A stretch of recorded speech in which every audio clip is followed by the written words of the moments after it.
Hi friends, let's figure out how to import data in the CSV format into R.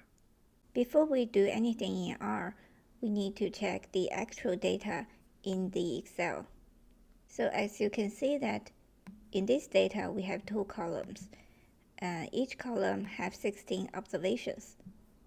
All the information in the cells are numerical numbers, meaning that there is no name for each column. Let's import this data into R. So in R, the function we're going to use is read.csv. And the first thing we're going to put down is the name of our data within this quote mark. For example, my data here is sample data.csv. And after this comma, you can write down some options. Here I use the option header and let it equals to false. This is because in the original data, there is no name for our columns. Let's run the code. And we can check the data by writing down its name.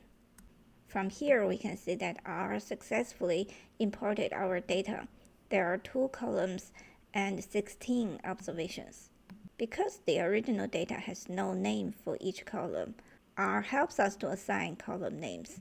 The first column is called V1, and the second column is called V2.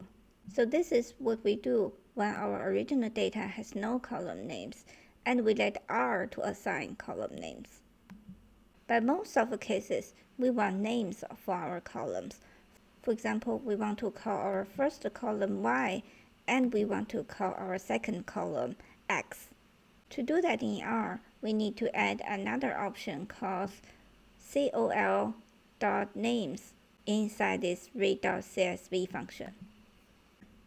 And we tell R that our columns are going to be called Y and X, and we use the C to combine them together and assign this whole thing to this option, column.names.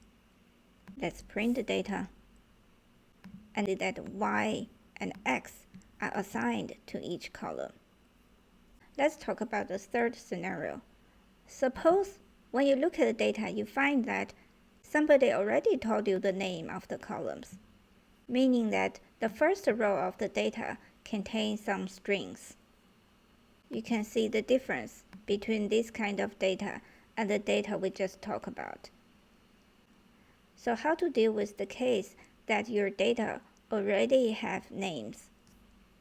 The only thing you need to do is to change the parameter of the option header from false to true. It just tells us that our original data already has column names, and the actual data starts from the second row. Okay, let's try this.